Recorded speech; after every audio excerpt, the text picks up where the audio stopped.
let's not even pretend that was hot. Hi friends. This is the second video I'm filming today. It's already been a bit of a long one. If you want to know how I got to here, which if you don't, I don't blame you, I will link that video up here. We had a bit of a struggle bus today, friends, but we are not here to talk about that today. We are here to talk about more brands. Yes, today is going to be volume 2 in the Brand Compendium. If you have no idea what I'm talking about, if you haven't seen the first video in this series, volume 1, I will link it up here. Volume 1 was brands that I am lusting after, brands that I am coveting. So for volume 2, we are going to be discussing brands that I want to get to know better, or brands that I'm on the fence about still. You know, the brands that you see and you're like, that piques my interest a little bit, but I'm not completely sold. And for whatever reason, you just haven't been able to pull the trigger. These are the brands that I'm going to be talking about today. I think we should just jump on in because I'm quickly running out of time. So if that sounds interesting to you, then please keep on watching and let's get started.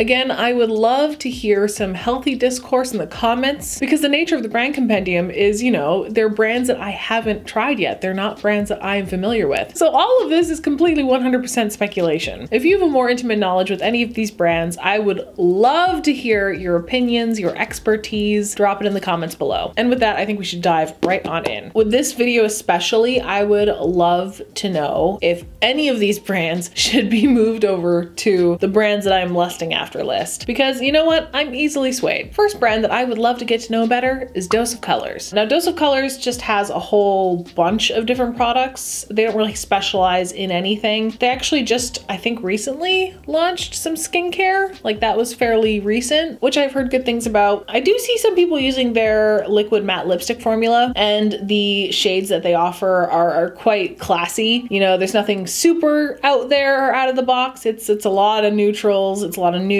Oh, they have highlighters. I have heard nothing about these highlighters. But the one product that Dose of Colors carries that really piqued my interest are their eyeshadow palettes, all with different color ranges, but most of them are monochromatic. And then they have a couple that are not exactly monochromatic. They have the Smoky Soiree and the Cutting Edge palette. I love the color stories of each and every single one of these. I think they're really stunning. And I think these are really well curated color stories. The one thing I really can't wrap my head around is the price. I feel like there are brands out there that when you see that high price tag, you kind of excuse it, or it's warranted in your mind, like Pat McGrath. Those eyeshadow palettes are ridiculously expensive. They're like $100 a pop in Canada. But because that formula is so well known, and because Pat McGrath has a shining reputation, you kind of just excuse it. Dose of Colors, however, is not a brand that I see people shouting from the rooftops, professing their love. They kind of fly under the radar as far as I know, and they might have been more popular a couple years ago, but as much as I love these color stories, they are nothing original, if that makes any sense. Apart from maybe the Snow Angels palette, that one looks particularly unique and special, especially with that blue shade. But for the most part, the rest of these, I could probably dupe out pretty easily with stuff I currently have in my collection. And for some reason with this brand in particular, the price point doesn't add up in my head. Like I expect these to be a little bit less expensive, but these 5-pan eyeshadow palettes are $32 American each. I feel like that is the most prohibitive thing for me. That's probably the reason why I haven't pulled the trigger yet. And as far as I can tell, none of these 5-pan eyeshadow palettes are going anywhere. Like they're not limited edition. I think they're all permanent. So I'm not like rushing to buy them, but I definitely would like to explore them in the future. I would love to know your thoughts if you have any of these palettes, if they're worth the price tag. Next up on the list is Moira Cosmetics, which like came out of nowhere. I don't know where they're from or what they're about, but I feel like as if overnight they just suddenly appeared out of nowhere in London Drugs. I was just in there one day and all of a sudden I was like, what's this? There was this section of a stand just completely decked out in these really colorful eyeshadow palettes. The only reason I haven't tried anything from them is just because I have no idea who they are. Nobody talks about this brand. It was just as if one day suddenly Moira Cosmetics existed, and I don't really know how long they've been around or where they came from, but but they're here now, I guess. So again, the price point's a little high for me to be pulling the trigger on an eyeshadow palette that I don't know the formula of. Like, I haven't heard anyone speak about this formula, but their color stories really intrigue me. Also, I haven't even mentioned that their packaging is really quite lovely. Every single palette has a completely different outside cover. They all have artwork corresponding to the theme of the palettes, at least the ones I've seen in stores. Pretty much all of these color stories are very bright, very punchy, so they look really exciting. And if the quality is good, then I feel like these would be really fun to play with. There's one palette here called the Never Ending Lights palette. Like, they have my number with this one. The colors in here are really interesting. Lots of mattes, it looks like. It's kind of got an Aurora Borealis vibe to it, so I'm intrigued. Like, I really am. The one thing I can't get behind is this weird diamond layout they have with all the eyeshadow pans. I really don't like eyeshadow palettes with negative space in them. I just feel like it's like you could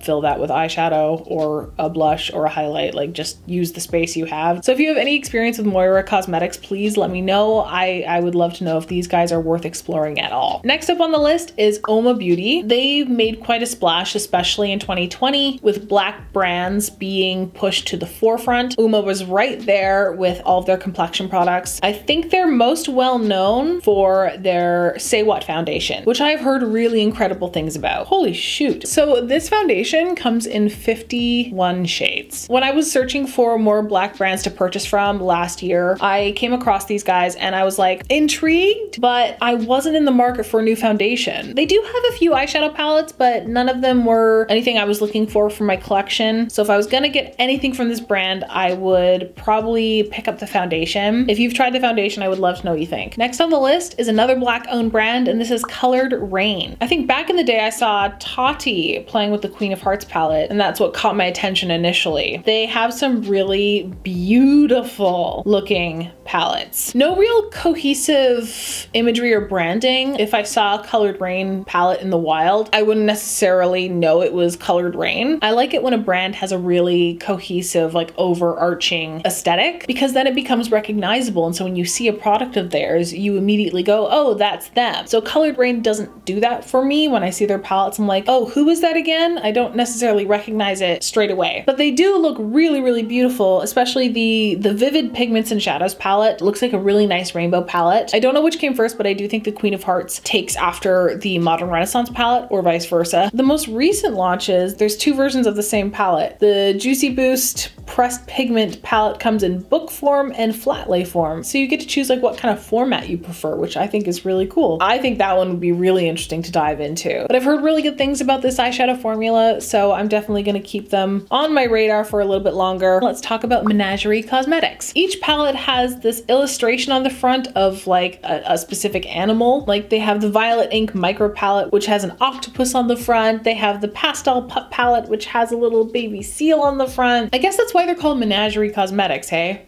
I just got that now. It's because like it's a menagerie of animals. Wow, I'm stupid. I was like, why are these illustrations of animals on the fronts of these palettes? I think it's so random. Okay, so obviously Menagerie is very animal themed, which is why they have illustrations of animals on the fronts of all their palettes.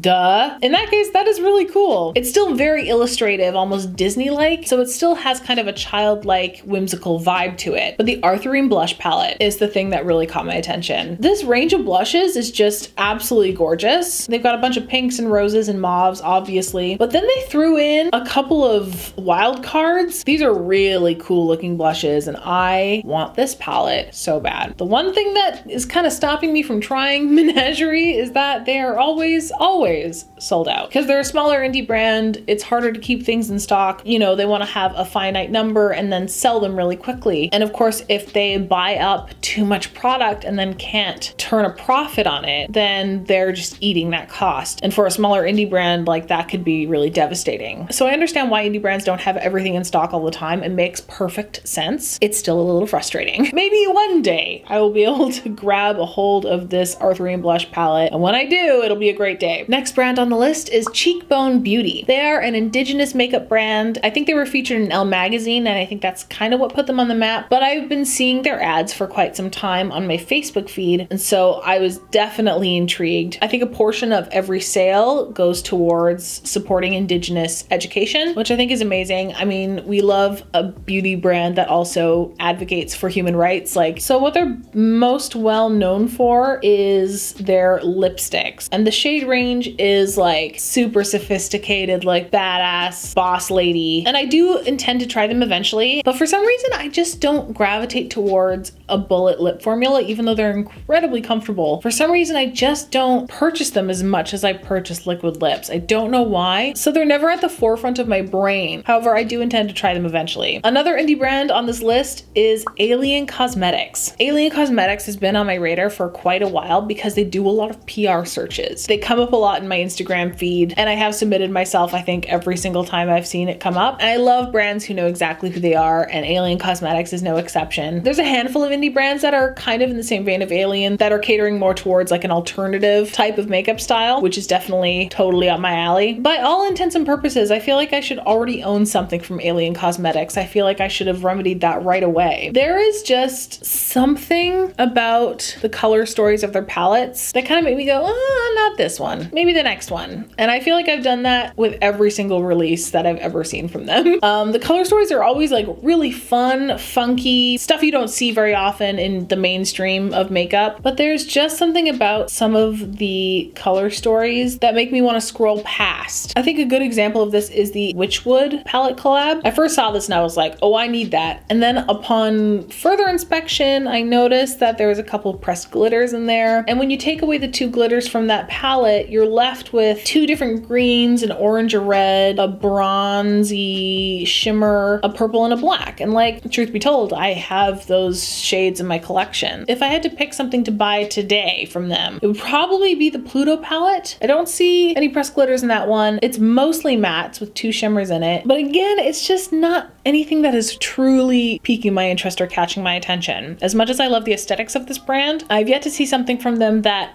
makes me want to instantly buy it. Moving on, let's talk about JD Glow Cosmetics. I've definitely seen many a swatch of these shadows. They specialize in single shadows, and I think that is the main reason why I haven't purchased from them. I just do not gravitate towards single shadows as much as I gravitate towards curated palettes. Partly because I don't want the onus to be on me if I choose wrong.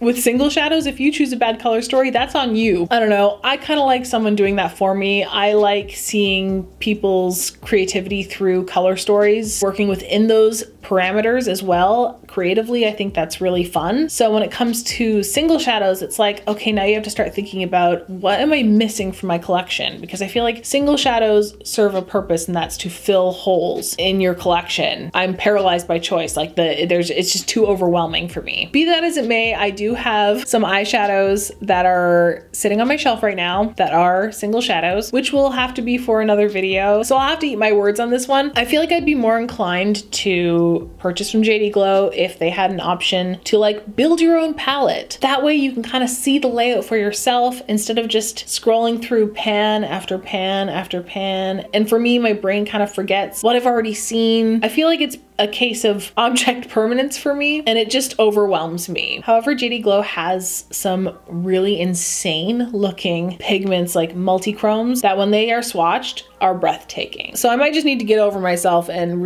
get into it. Next up on the list is Sydney Grace Co. Sydney Grace Co is another one that I would see swatched online a lot. They've got really impressive, very high shine pigments as well that definitely make you want to click on their website. But then again, once I got to the website and was just lists of different single shadows, it definitely steered me away. And again, that's just like a personal thing. But then I find out that they also have palettes. Sydney Grace Co is another brand that again doesn't really have a cohesive aesthetic throughout all of their products. However, if they decided to rebrand everything to match the aesthetic of the Tiny Marvels palette, I would be all in. The artwork on the front of this one is super fun, whimsical, again, very illustrative. I don't know, I'm just a huge fan of this palette. And if I was gonna get anything from Sydney Grace, it would probably be this palette. Now, talking about cohesive brand aesthetics, let's talk about Juvia's Place. Even saying the name Juvia's Place, you immediately get an image in your mind. The artwork on the outside of the palettes is so instantly recognizable, and I think Juvia's Place did such a bang up job with that kind of imagery. It really is evocative and nobody else is doing it, so they stand out. I remember Nikki Tutorials touting these way back in the day, and I feel like if I didn't have any other eyeshadows to speak of in my collection, I would pick up a Juvia's Place palette right away. But now since I have so many palettes in my collection, I've kind of realized that most of the Juvia's Place palettes are a little bit redundant, especially if you have a lot of neutrals in your collection already. A lot of Juvia's Place palettes are kind of repetitive, most of them being a neutral palette with like a pop of color. There are outliers to that in their collection, but I do see that as a recurring theme. But I have heard good things about their foundation that they launched, I think it was like a year ago, and they started creating these 6-pan eyeshadow palettes that look a bit more monochromatic. Again, these are shades that I already kind of have in my collection 1 or 2 times over, but if they ever release anything that's like really out of the box, I'll absolutely take a second look. Ooh, speaking of really good color stories, we should talk about Odins Eye. Now, Odins Eye, I think, is another one of those brands that I probably should have put on the other list, but when I made these lists initially, I wasn't as familiar with Odins Eye. Now that I've seen several videos on their new Norns collection, I'm kind of starting to put them in the category of grabby hands. This entire collection looks absolutely sensational. Also, I don't think they use pressed glitters in this collection, which is always such a bonus. And like, don't get me wrong, the palettes look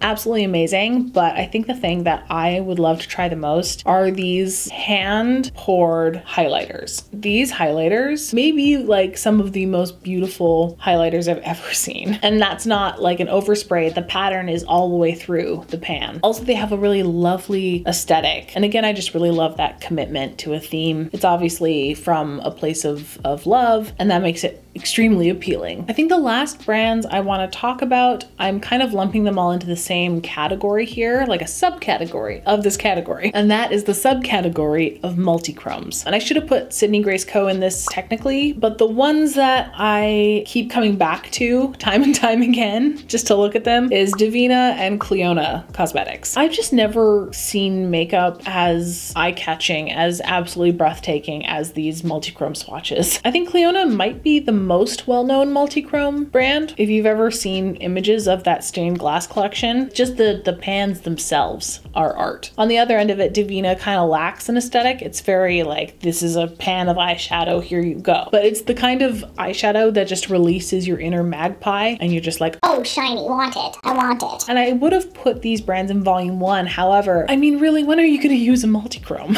They're amazing to swatch and to look at and to ooh and ah over, but when it comes down to it, when are you going to use them? Especially if they don't show up on camera. Like, I guess I would save them for social events, which aren't happening right now. So, however, I do see how special multi-chromes are. You know, if anything, they just look really, really fun to use. However, if you're going to buy some multi-chromes, you're going to need a good chunk of change. Cleona especially, like, there are some single pans of eyeshadow on their website that go for $25 for one pan of eyeshadow. I understand that these are more expensive to make. That's why they're so expensive. But again, if you're going to spring for something that special, you better really want it. They are really alluring though, I will have to admit. I've definitely been on their websites more than once. And that is it. That is this list all complete. I think the majority of these brands are ones that I will eventually want to explore further, but they don't give me that immediate take my money kind of feeling. So again, I would love to know your thoughts on these brands. If you are more familiar with these brands,